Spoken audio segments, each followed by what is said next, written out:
I was wondering what that space was. Yeah, it's the rafters. I don't know if I want to show this. Give me just 1 second. So I want to welcome everybody to our first journal club meeting. And hopefully everybody got in that was trying to. And we're very excited to have Julie Rehmeyer speak today. She is, I'm going to have to read, I remember part of the name of your book, but she's the author of Through the Shadowlands, A Science Writer's Odyssey into an Illness Science Doesn't Understand, which I have a copy of.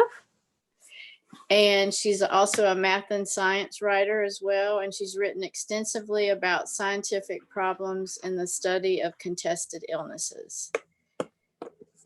So today, Julie is going to be talking about the study that was done back in 2018, titled Rethinking the Treatment of Chronic Fatigue Syndrome, a Reanalysis and Evaluation of Findings from a Recent Major Trial of Graded Exercise and CBT. So we're glad to have you, Julie. Sorry for the delay. No problem. Really glad to be here. Yeah, so let's see. The story, so this is the PACE trial is the study, kind of series of studies really that I'm talking about today. And the initial findings came out in 2011. And they claimed that cognitive behavioral therapy and graded exercise therapy are effective treatments for chronic fatigue syndrome. The study itself didn't actually say that it could lead to recovery. That was a later study that came out in 2014. But the researchers did say it could lead to recovery. And there was a accompanying article in the Lancet that claimed that it led to recovery in 30% of patients. And that was one of the big kind of headlines that this study got a huge, this is my puppy Rue coming to visit. Rue is 4 months old. Sorry, a little distracted. Hey, Rue, I'm a little busy right now. Yep, I'm a little busy. Thank you. Okay, so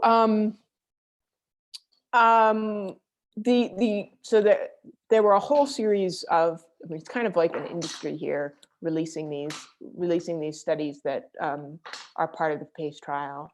And the original one claimed just that cognitive behavioral therapy and graded exercise therapy led to significant improvements for patients, and in particular that they were more effective than either just getting specialist medical care or pacing, which they defined in a way that was pretty different actually from how patients define pacing.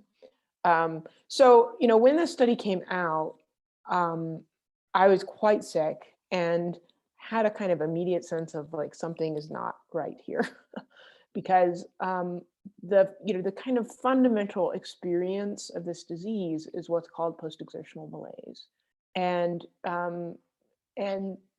post-exertional malaise means that if you push yourself beyond your limits, whatever the limits are, which vary from day to day and can be hard to determine, unfortunately. But if you push yourself beyond your limits, then you really pay for it. The next day, for, who knows how long. Maybe you have a bad day, maybe you have a bad week, maybe you have a bad month, maybe you never recover from it.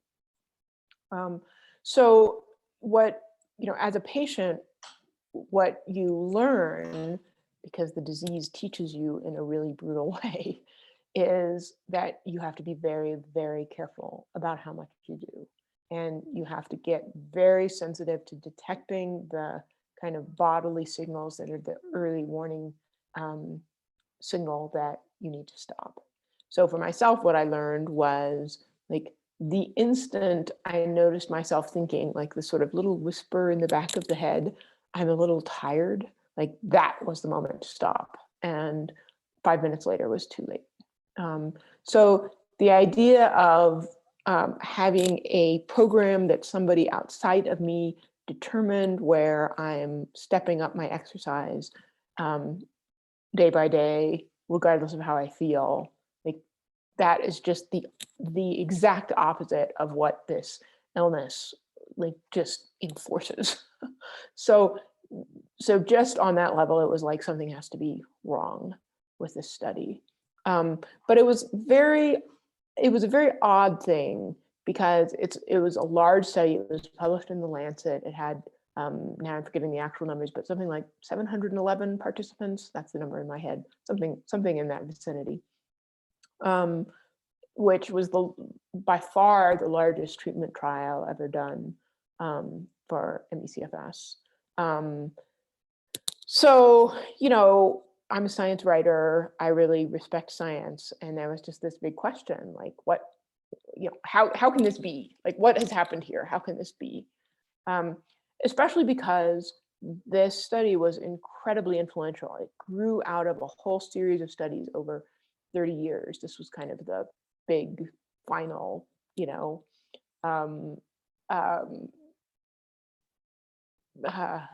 I want to say nail in the coffin, but of course it's the opposite. What they were claiming was the opposite. Determining that this treatment approach that they think is so wonderful is really great. And it, this came out of I should say the study was done in the UK. It was done by UK researchers, and the UK's NICE, National Institute for Healthcare and Excellence, which makes recommendations that basically determines what the National Health Service does. They recommended cognitive behavioral therapy and graded exercise therapy. The CDC recommended cognitive behavioral therapy and graded exercise therapy. The Mayo Clinic, Up to Date, on and on. But, basically all of the big people signed on to this trial and recommended its findings. So, it was like there was just this real puzzle for me. What is going on here? The sort of all of the scientific gatekeepers were endorsing this study that completely contradicted my experience. So, so there are many patients way ahead of me in analyzing this and figuring out what the problems were. And there are actually so many problems, I'm not even going to be able to get to them all. And part of the part of what happened with this was that it was just complicated enough that it's hard to make sense of, which I think was actually a deliberate strategy on the part of the researchers. Yeah, it takes, like, as you dig into the details, it gets really, really complicated, but the problems are actually pretty crude and obvious. They're just sort of buried under complicated, useless details. So the most kind of, there's so many problems, but first of all, the researchers had a number of things that they were tracking over the trial. And the two primary outcomes were patients' self-reports of their level of fatigue and their self-reports of their level of physical function. So these were both subjective. They also had objective outcomes, like, did people return to work? Did they get off of needing public assistance? That kind of thing. So they also, at the beginning, they planned to have patients wear pedometers, just count steps, because one of the questions is, okay, if you're gradually increasing your exercise through this treatment, are you gradually decreasing your activity outside of exercise to compensate for that so that you're able to do it? So, pedometers are really important for tracking that. But they decided that this was too much of an imposition on patients to wear a pedometer. And so they got rid of that. After they began the trial, they got rid of that portion of it. So And then the other objective measures all failed. So the only improvement they had was in these subjective self-reports. Now, let me actually back up a little bit more to describe the theory driving this. So when we talk about cognitive behavioral therapy can mean a lot of different things. And you know, some of you may have had cognitive behavioral therapy and found it useful. It can be a great tool. And it can be a fantastic tool for helping to cope with illness, because illness is awful. I mean, it's really, really emotionally challenging, and you know, getting some therapeutic help is a great idea. So on one level, the idea that cognitive behavioral therapy would be a good thing is kind of mom and apple pie, you know, like it seems inarguable, right? Like, of course, for anybody, this would be great. But what they meant by cognitive behavioral therapy was pretty different from what might come to your mind. What they meant was therapy that aims to convince you that you don't actually have a physiological illness, that something happened at the beginning of your illness. You got a bug, or you know, you were too stressed out, or maybe your personality was just kind of bad. That's a possibility too. But something happened at the beginning of your illness, and so you were in bed for a while, and you got deconditioned during that period that you were in bed, and you got up when you got better, and suddenly exercise didn't feel like it used to, and you freaked out and decided you had this horrible illness, ME, and you went back to bed, and you are perpetuating your own symptoms. And so what you need to do is just get over this silly idea that you have a physiological illness, and get up out of bed and get going and get back in shape, and you're going to be a-okay. So that is what cognitive behavioral therapy is trying to convince you of. So, you know, of course, if you actually do have a real physiological illness, that's gaslighting. Like, that's what it boiled down to, right? So, and so the kind of idea driving the cognitive behavioral therapy and the idea driving the graded exercise therapy are actually very, very similar. It's just that it's, you know, different approaches to just getting us out of bed and getting us over our false illness beliefs, as they call it. So there's something very problematic in this context about subjective self-reports, because essentially what they're doing is they're saying, well, you're overly fixated on your symptoms. You know, you go in at the beginning, you're hopeful, you know, like this is a new treatment approach. They have really talked it up to you, and you want to get better, right? And you talk to this therapist, and the therapist tells you, you know, you're overly fixated on your symptoms. You're paying attention. These are just completely normal things that everybody deals with, but you're freaking out about them. So you need to just stop just paying so much attention. Now, how are your symptoms? Like, if you're cooperative, right, and you want this treatment to work, you're probably going to say your symptoms are a little better. Like, you're trying to go along.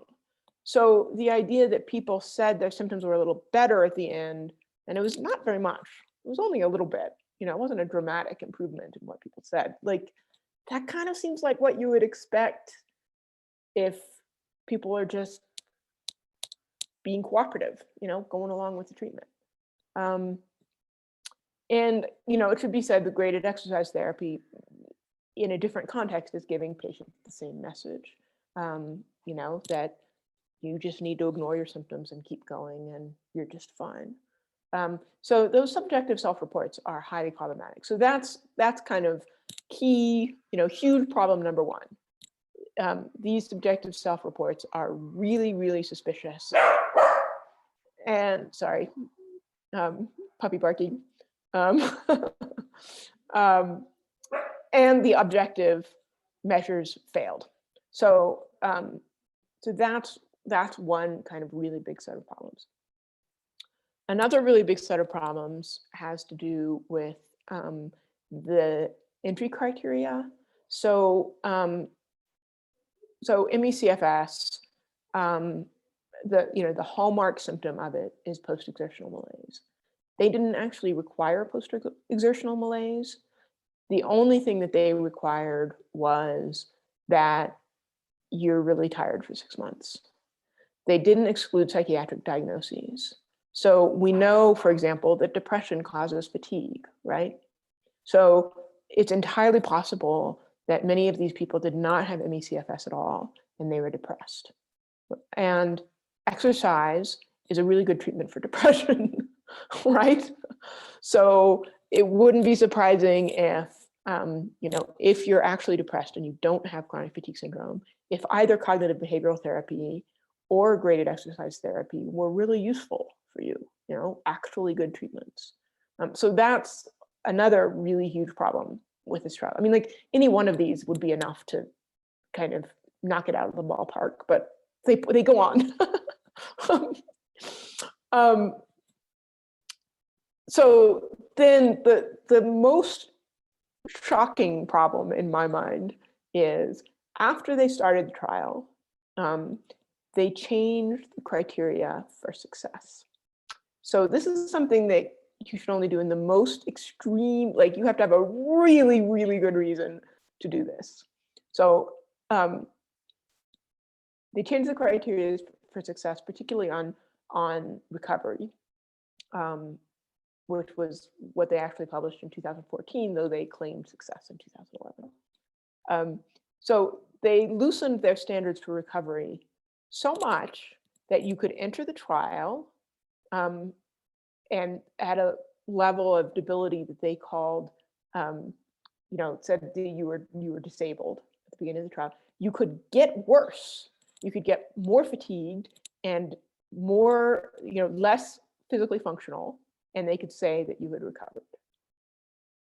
Like, I mean, that's just to me, just utterly like, and they've never even offered a defense of that, really. Like that particular thing that you could actually get worse over the course of the trial and be considered recovered. They have never, like, they just don't respond to that. I mean, they defend their, sorry, shifting a little bit. So they defend the loosening of the standards by saying that, well, look, we hadn't, like, this was a blinded study. We hadn't seen any of the results. We just decided this new definition was better, and it makes the trial better. So we just improve things. Well, that's totally bogus because it was blinded kind of in name only. They were seeing patients, so they were seeing how much patients were improving, and they had to know that it wasn't looking like they were going to meet their measures. Like it was pretty clear by that point that they weren't going to meet their measures. So, what did they do? They loosened them to this point of just utter kind of insanity. And then there are other things that they did, like they, halfway through the trial, they sent a newsletter out to all their patients, all the participants in the trial, talking about how great the treatments were, which, like, particularly in the context of subjective improvements only, like that's a huge no-no, like in the extreme. They also, the researchers for a long time have consulted for disability companies, basically telling disability companies that cognitive behavioral therapy and graded exercise therapy are effective treatments. And so you're justified in not covering disability payments for people who are unwilling to do it. So, and they at the beginning of the trial, they signed on to this thing called the Declaration of Helsinki that is laying out kind of ethical strictures on their behavior, which includes revealing any conflicts of interest. Well, they didn't tell that to patients, that they got a lot of money from disability companies. So yeah, a lot of big problems with this trial. So I think that pretty much, I mean, for me, those things, there were other problems as well, as I say, but those are kind of the headline problems, and that are more than enough to explain their reported results. The thing that's really shocking to me about it, I mean, it's not shocking that a trial would come out that had bad results. I mean, science is messy, right? Like, a single result does not mean that its finding is true. And often there's a kind of messy process of figuring things out. Like, that part of it doesn't shock me. But there are a lot of aspects of it that really do shock me. There's the fact that it was so, it was really done in bad faith. I mean, in my mind, it really borders on fraud, particularly the thing about how you could enter the trial, get worse, and be considered recovered. Like, there's no justification for that. So that's pretty shocking to me. And there's really, there's been this kind of biopsychosocial theory about cognitive behavior, chronic fatigue syndrome from the beginning, basically, from starting in the 80s, excuse me. And it has very, very powerful proponents. And, Simon Wesley is the guy who kind of came up with this idea and pushed it from the beginning. He wasn't actually on the PACE trial, but he consulted, and it was like all of his buddies who ran it. He, at the time, was the president of the Royal Society of Psychiatrists. Then he became the head of the Royal Society of Medicine. This is a really, really powerful, influential guy whose career, I mean, I don't know how many studies he's done of this, but, he's really built his career on this in a very important way. And so, for him to say, oh, yeah, I guess we're wrong, like, and the same is true of the other people involved in this, Peter White and Trudy Chalder and the whole gang of them. I mean, their careers have been built on this. And so there's a real sense of bad faith behind it. The other aspects of it that were really shocking for me were the real failure of the medical and scientific establishment as a whole in dealing with this. I mean, a study that's that bad, that has problems that extreme, like, it should never get published. It should certainly never get published in The Lancet. And then science journalists totally failed on this. I mean, totally failed for a long time. There is a turn in the story that I'll get to that somewhat redeems at least one of my fellow science journalists. I don't know, the rest of them still kind of stuck on this score. But the researchers, I think, exploited some of the weaknesses of journalism in a pretty savvy way. As I say, the details of this get really complicated, like the impacts of the changes they made. When you actually say, like, you could get worse and be considered recovered, that's obvious, like, that makes no sense. But then when you dig into the details of, like, well, wait, okay, on this measure, it would have to change in precisely this way, and that measure would have to change precisely this way. It gets complicated in a way that takes a lot of time and thought to work out, to make sure that that claim that you could get worse and be considered recovered is really true. And who wants to do that, right? Like, You know, I've got a deadline and I don't have time to think about that. The other thing that they did that had a really shocking, huge impact on science journalists is that they said that they had received death threats. This was media catnip. Oh my God, the patients are sending death threats to the researchers. Like, this is a great story, right? They didn't produce any of these death threats. They didn't, you know, there was no evidence behind it at all. But boy, you know, that was just such a good story. Who could resist that? So, you know, that was pretty awful. You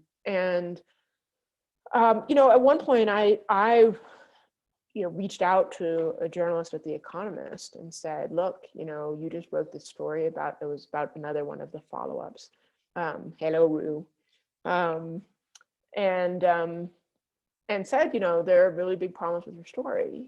And he said out and out, well, this is like, if the problems are as big as you say, wouldn't there have been like a big brouhaha about this? And wouldn't I be like hearing it from other people other than patients? And anyway, you know, I heard that about the death threats, and, you know, I just felt really sympathetic with the researchers. And he, you know, he never looked into it. So that was, I mean, for me personally, that felt like a real blow, you know, the failure of science journalists, especially because the patients were uncovering all of these problems and, you know, trying to bring them to public attention in like every way possible. I mean, they built a website with like animations, you know, to explain it in a really clear way. They wrote letters to scientific journals. They had their own studies published, you know, reached out to journalists, like on and on and on and on and on. And for years were just completely ignored. And, you know, I think there are I think part of that is, as I say, that the researchers were kind of exploiting some of the weaknesses in journalism in a pretty savvy way, in my opinion. I think another aspect of it is just prejudice. You know, I think there's an enormous amount of prejudice against ME/CFS patients, and that's true among journalists as well. So, you know, when you get a story that fits into your pre-existing prejudices, then you're more inclined to believe that it's true. You know, what happened was in 2017, David Tuller, freelance journalist, did this really remarkable, rather heroic thing. He had written the piece for the New York Times about the Pace trial in 2011. And it was actually probably the best piece. It was fundamentally credulous, but it did express some reservations about the trial, which basically no other article about it did. You know, all the others just ballyhooed the findings. So he published that article in 2011 and immediately got lots of feedback from patients saying, hey, wait, you've missed the boat here. And he actually looked into it. He ended up spending months without pay doing this really deep investigation of this trial. He couldn't get it published. You know, it was a sort of, you know, again, there's so many like minute complications that it's a hard thing to explain without enough words to do it. So it was a 15 or 20,000 word expose. That's a hard thing to get published. He ended up publishing it in a scientist's blog for free. So this was just all a giant act of public service. He also did it with no institutional backing. So he had no legal protection. You know, if these guys decided to sue him, I mean, he had the protection that what he was saying was true, but, you know, that doesn't mean you don't have huge legal bills if they decide to go after you. So it was a quite amazing thing that he did in taking this on. And so he came out with this huge investigation. He organized an open letter that over 100 scientists and advocacy organizations and whatnot signed, calling for an investigation into the trial. The Lancet completely blew all of this off. I mean, they totally rejected any responsibility to follow up on this at all. However, it has had a huge influence. And the result has been that the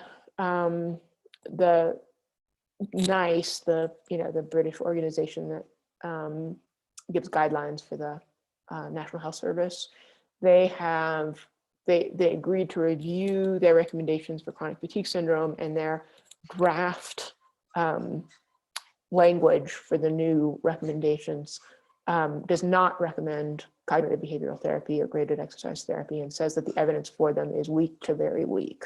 So right on.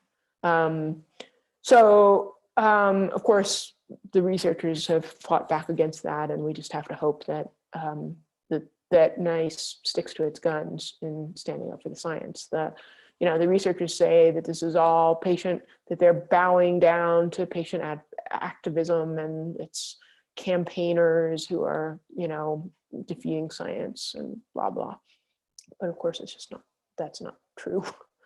And the CDC has gotten rid of its recommendations for graded exercise. They did so in a kind of mealy-mouthed way, saying, well, we're not really changing anything, we just aren't using those words, but the fact is they got rid of the recommendations. So, thankfully. But there's also still, the influence of it is still really huge. The researchers are still very influential people. They are pushing just as hard for their point of view now as ever. It continues to hold enormous influence in like Denmark, for example. It's still kind of the leading theory accepted by the governmental organizations there. And the fact is that doctors by and large don't know that this is not the recommendation at this point. And I'm going to jump, I just want to throw in one detail I should have said before, which is that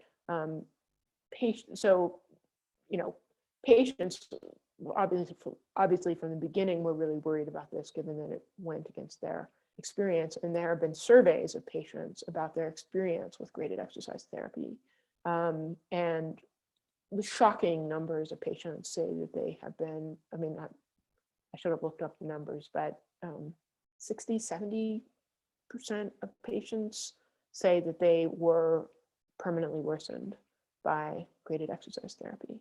So, it's really like the stakes are just so huge for patients. And, of course, that can, if you're inclined to be skeptical of patients, you can dismiss that as, patients just aren't willing to open their minds to the beauty of this wonderful approach. But it's like, the surveys are huge, 4,000 patients or something like that. So in any case, but the thing is that doctors don't know. And this comes down in part to a failing of science journalism again. When the PACE trial was debunked, it should have gotten big news, and it didn't. The other thing that happened that is really remarkable is the patients put in a lot of Freedom of Information Act requests to get the data from the trial. And so, various forms of data to address one question or another. Well, one patient actually succeeded in this. The researchers fought tooth and nail, trying not to release their data, which is problematic. Why would they not release their data? Their arguments were that that vicious patients would, even though the data was anonymized, that vicious patients would somehow track them down anyway and harass the participants. But anyway, so this one patient won and got the data relevant to recovery. And it showed that by their original definition of recovery, the trial was a complete failure on every score, that there was no statistically significant rate of recovery from these treatments. And one of the things that came out of that was that the researchers admitted that no PACE trial researcher and no PACE trial participant had ever received a death threat. So, like, I feel like that should have been really big news among science journalists, and it wasn't. It wasn't. I mean, I wrote a piece about it in Stat News that got a lot of traction. But that's really, it's gotten brief mentions in articles, but not in a way that conveys what actually happened, where like an ordinary person would just sort of read along and blah, blah, blah, but not where you'd be like, whoa, holy cow, what? My piece in Stat News is the only piece out there that actually, in mainstream media, there's been blogs and whatnot, but in mainstream media, my piece is the only one that tells the story in a way that, would actually let you grasp what happened. So doctors don't know. They just don't know. And so the reality is that patients are continuing to get prescribed these treatments, and doctors continue to believe that it's largely psychological, and the sort of the band plays on. It's kind of like, it's this sort of Medusa that you can't, like, you lop off one head and then another regrows. And now with long COVID, there are trials being funded of graded exercise therapy for long COVID patients, including long COVID patients with post-exertional malaise. So, on one hand, it feels like we've made enormous progress in kind of, defeating this. And on the other hand, it feels like it's still very, very much alive, and very much continues to have an influence. Yeah. So I think that's pretty much, that pretty much covers it. Happy to answer any questions. Hey, Thank you Julie. so much, Julie. Yeah, that was awesome. What about, am I correct in saying too, then, wasn't there, didn't the study, because the size of it, wasn't it also, it really affected like the Cochrane review of Yeah. ME? That's right. And that has not been changed. Cochrane continues to resist change to their review of graded exercise therapy for chronic fatigue syndrome. And again, it's like, Cochrane, these people are all friends. There's been quite an effort to get Cochrane to update its findings, and they actually were going to do it at one point, and then it got, the guy who was leading the charge in that stepped down, and it's all, I think it's all kind of in the air at this point. So again, an unknowing practitioner of any type who trusts, That's right. well, Cochrane could go and think That's they're right. the right thing, look at That's that right. and think they're making an ethical and appropriate decision. And Which, evidence-based. yeah. Right.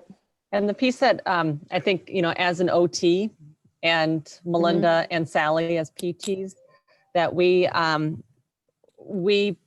have principles of therapy that we follow.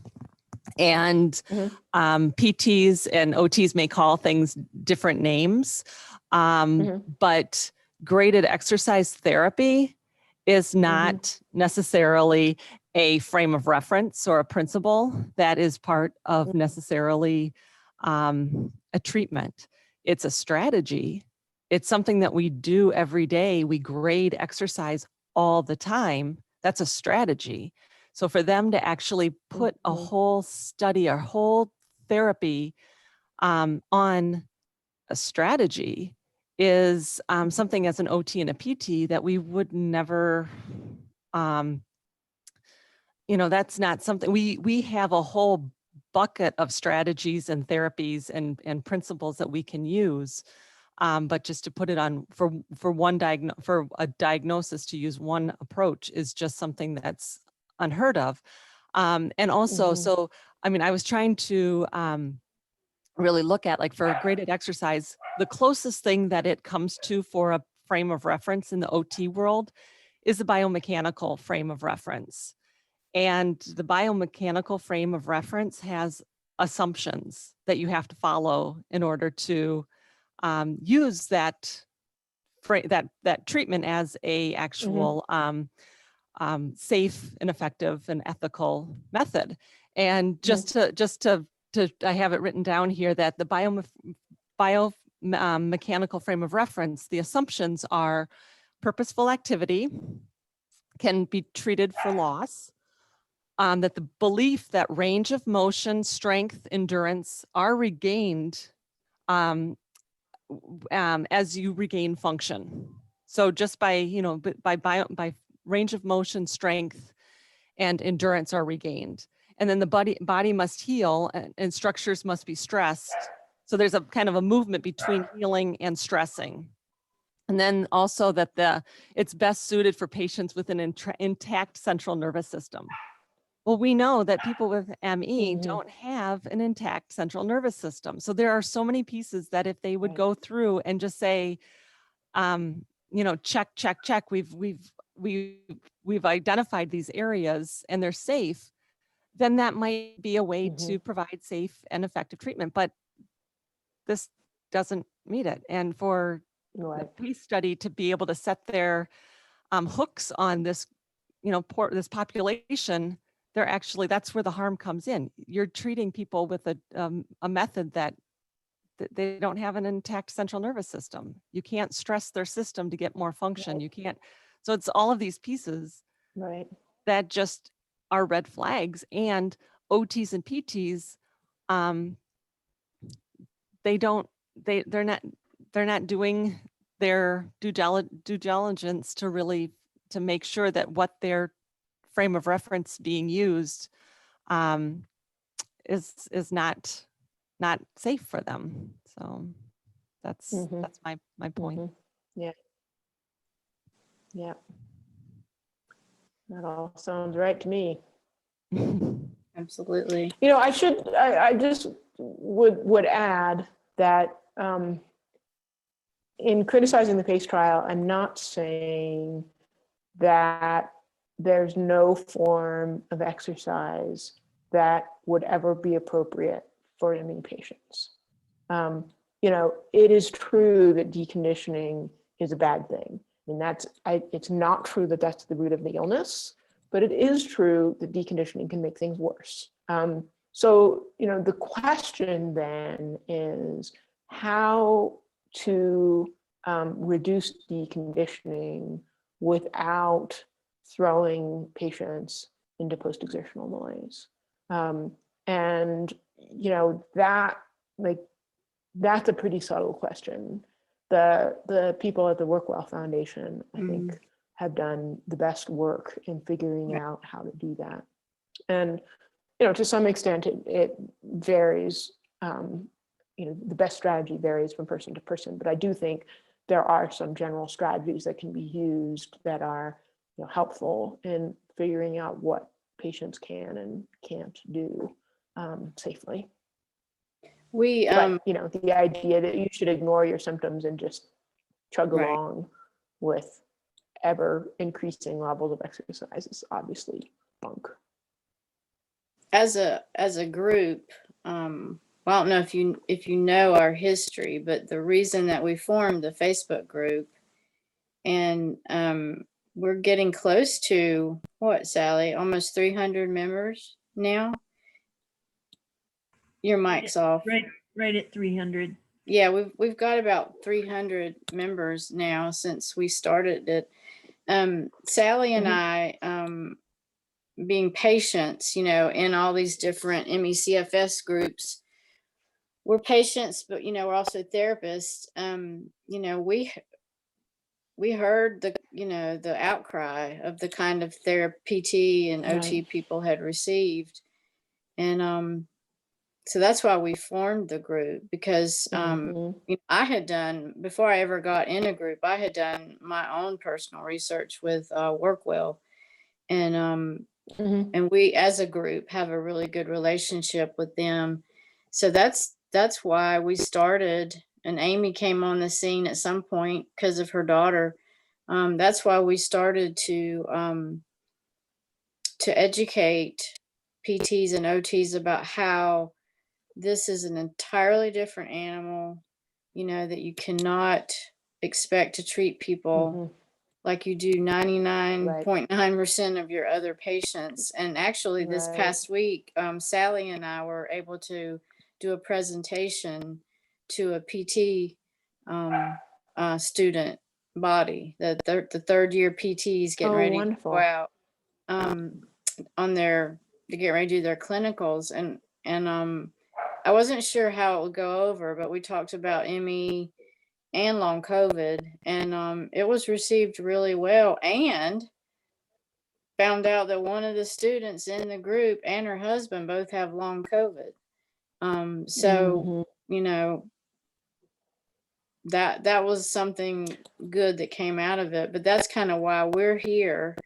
Mhm. But as I say to my husband every day, it seems like every time we take 2 steps forward and it looks like we're making progress, then here we go 3 steps back. Either somebody on Sally and Amy are highly active on Twitter, and you know, I'm in the Facebook groups looking for things, or just the articles that come out, you know. I don't know if you saw the one this week that was in the New York Times, that was a really Mhm. good, it was a really good long COVID article. Dr. Komaroff was quoted and things like that. But that physiatrist at Cedar Sinai that's treating, as she runs the long COVID clinic, Dania McCarthy. Right.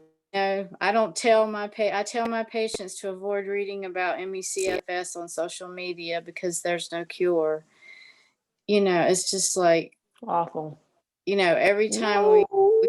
we're making a dent, you know, then something like that comes up. So if you have Mhm. any words of wisdom for us as a group in trying I to mean, get mostly the I would word out. just encourage you in what you're doing. You know, like I feel like we each have our own little domain where we have some degree of influence, and um, all we can do is kind of use what leverage we have to try to make a difference and to Mm, try to um, like.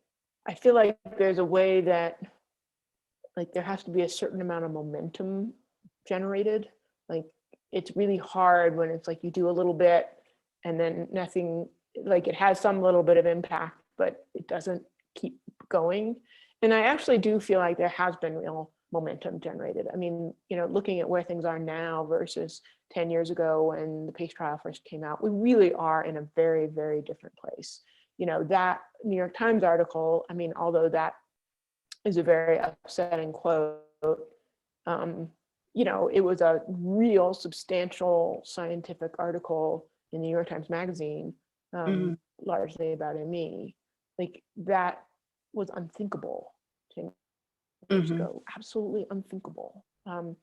And that's the fact that that's happening now is the outgrowth of like so much work from so many different people in so many different domains.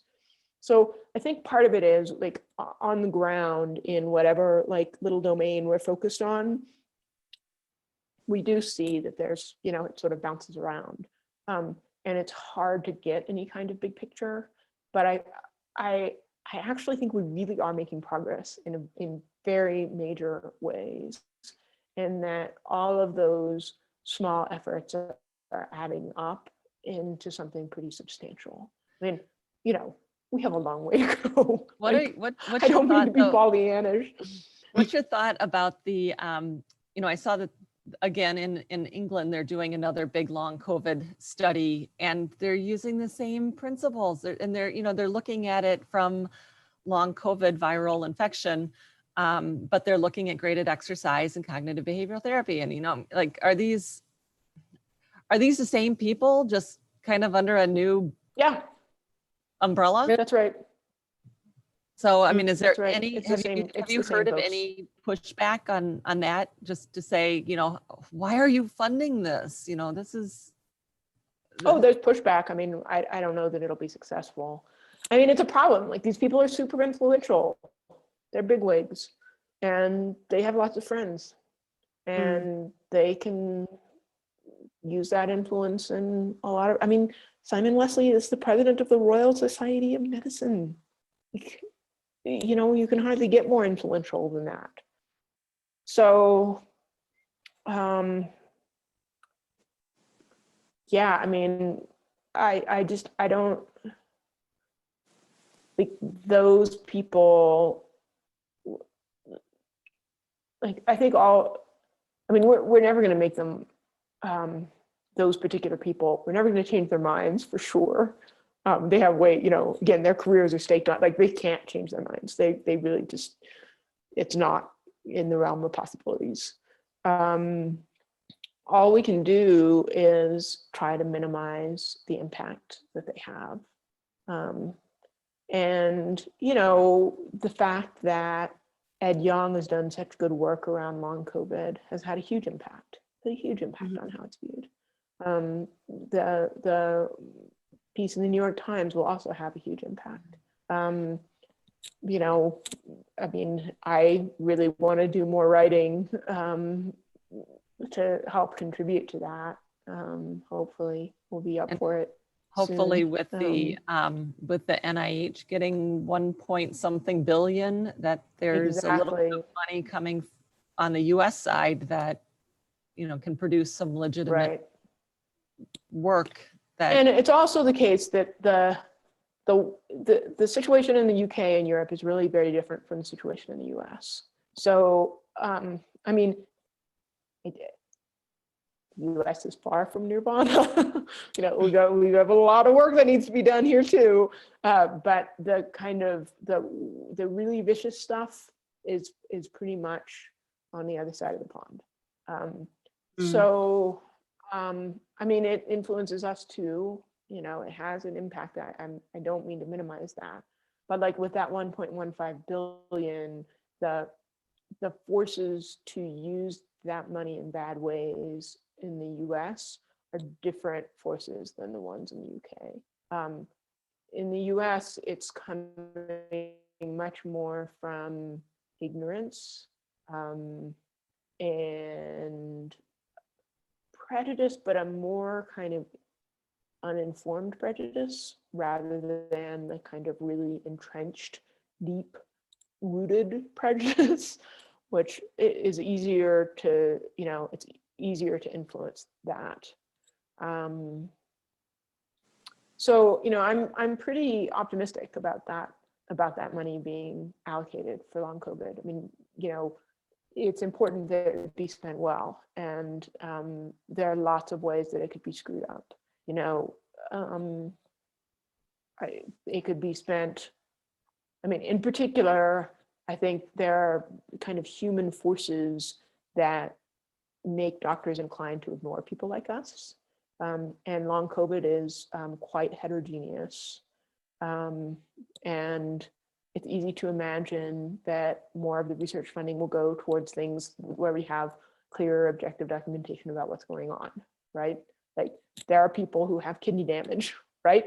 Like, where, you can see the numbers on tests and, and then you can go research that and how exactly, what are the ACE2 inhibitors doing, blah, blah, blah. Whereas, we're hard. Like, post-exertional malaise is weird, and it doesn't show up in blood tests, and different ones of us seem to have different problems.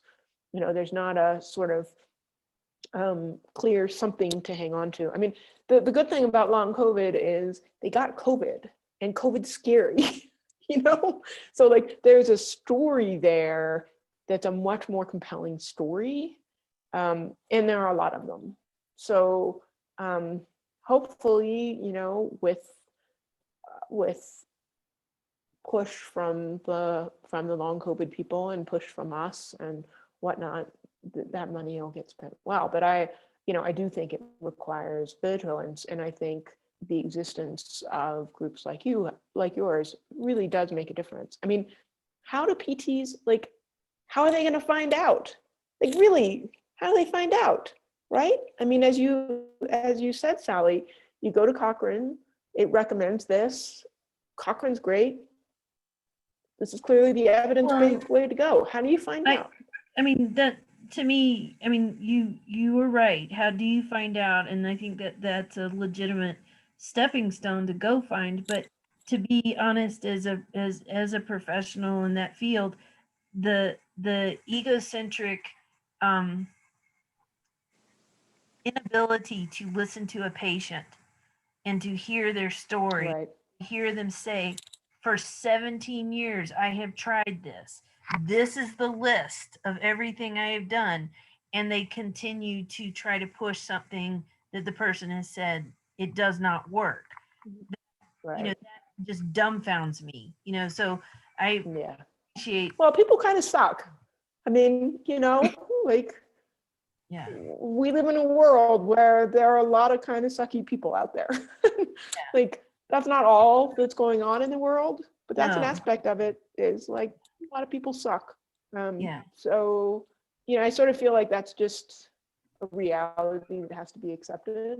And also within that, there's room to make change, you know? And like, even one of the kind things, of suck, you can educate them. Like, if you can find the right way in, you know, you can educate them in a way that will make them do a better job. I mean, will they do everything one wishes? No.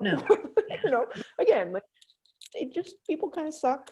ME patients kind of suck too, right? Like, you know, ME is an equal opportunity affliction. There are plenty of like annoying patients out there. It's not only the nice people who get ME. So, you know, I just sort of feel like that has to be an accepted part of the reality that we're dealing with, is like people are just not as good as they should be in our kind of imaginations. But we can still, you know, get in there and influence them in ways that make a real difference. And my experience, both personally and professionally, is, and I don't know, you know, I mean, I've been out of school for 25 years or something like that, but I don't know how they actually set the scheduling of classes up now, you know, what the sequencing of events in training anymore. But I have repeatedly told people that in order to successfully treat a patient with ME/CFS, basically you just use the skills that you learn in the first semester of PT school, you know, and it's listening, it's letting them give a good history, it's teaching them energy conservation, it's getting good pain modality stuff on board. You know, it's a lot of really simple things that as your training goes on get kind of neglected, unless you're maybe a home health therapist, that you're working on some real simple type things. I think that get kind of minimized and put down by the later years of your training. You know, those are so elemental and so you know, just kind of course really valued, and those are part of what, you know, the ME patient needs. And every therapist knows these skills, and so there's a therapist out there that is not qualified right now to take care of an ME patient. The only thing they have to know is to not do the graded exercise, because they're going to think that that's an appropriate strategy, which is pretty understanding why they would think that. But if they just take that out of equation, then they should be good to go. Right. The other thing that I'd say about the role of physical therapy in ME is physical therapists see patients more frequently than other, or at least can see patients more frequently. And there's a real role a physical therapist can play just in that sense of listening and following along, and like, particularly if you do have some education about ME and about comorbidities and that kind of thing, like just navigating the healthcare system as an ME patient is so incredibly hard. Mm-hmm. And I feel like a physical therapist can be really helpful just in saying something like, seems like you have POTS. Have you talked to your doctor about that? Yes. Or, you're talking about how you have reactions to lots of foods. Have you heard about MCAS? Like just not going and trying to be the doctor, but just Right. if you're informed about the things that are relevant to ME and you're listening and paying attention, you can provide a kind of support and backing Mhm. to an ME patient as they navigate this very difficult healthcare system that's just invaluable. I mean, that role is a really, really critical one that we don't have much, we don't have a sort of explicit support for that, but it is something that PTs are in a position to do. Yeah. And OTs. One of the things I told the students this past week was, usually physical therapy, occupational therapy, is a well-respected field, whatever. Mhm. I said, but, I'm going to tell you from an ME perspective, neurologists are the bottom feeders and PTs are just one step up above that. But if you learn how to treat this illness, you will have an ally for life that will spread your name, among the community, and you will have more patients than you can ever treat, if you'll just take the time to learn the subtle differences. I just, because, Sally and I mean, we like I told you, we heard the complaints in the groups. We really did. Sometimes it was a little bit more than I could take, because I knew people just I knew people needed to have a place to vent and just let it out, but I also knew that I didn't have to be subjected to it. Listen to all of it. Yeah, but I get it. We both get it. I mean, I tried to treat myself, with graded exercise therapy when I was first getting sick and found out quickly it didn't work. Me too. Right. Me too. I went through that phase of like, I guess I'm just out of shape. Right. Got to get back in shape. Right. I don't know why feel so crappy after I exercise. I guess I just need to try harder to get back into shape. Yeah. Yeah, I remember always telling that point where you're like, this is not working. There's so much with the ME population that is, I mean, even the doctors, it's hard to find a doctor. It's because, it needs to be patient driven. And in this type of medical society, that takes up so much time. And trying to be patient driven is hard to fit the mold when it's usually clinic driven, or the model doesn't quite fit. So I think that's where, like, for OTs and PTs, like we have the skills, like you were saying, Sally, what from the first few weeks or months of school is you look at the person's history and their, everything that surrounds the person, how that can help support. And that's where it seems like that's where you get to the basics of what this person is going to actually need your service with. And, you are the facilitator of the person and not the other way around. Yeah. Well, we appreciate you being here today. For our first journal club meeting, and I apologize again for the delay. We do have this recorded so that if people are interested, they'll be able to go back and watch it. Great. There were several Wonderful. people that commented that they wanted to, that they hoped we would record it. So Yeah. Well, you might put a link to my Stat News piece as well, Oh. just because that gives the best kind of easily absorbable summary of the situation. Okay. that would be great. So if somebody doesn't have the hour to spend watching the recording, they can read that piece and get the overview. Okay. Okay. Sounds good. That's great. Thank you, Julie. Thank you. Really, Good yeah. spending time with you. Godspeed. Very nice. Yes. Have a good day. Yep. Bye-bye. Bye-bye. Sally, Uh-huh. did you want to say, let me go ahead and stop the recording here.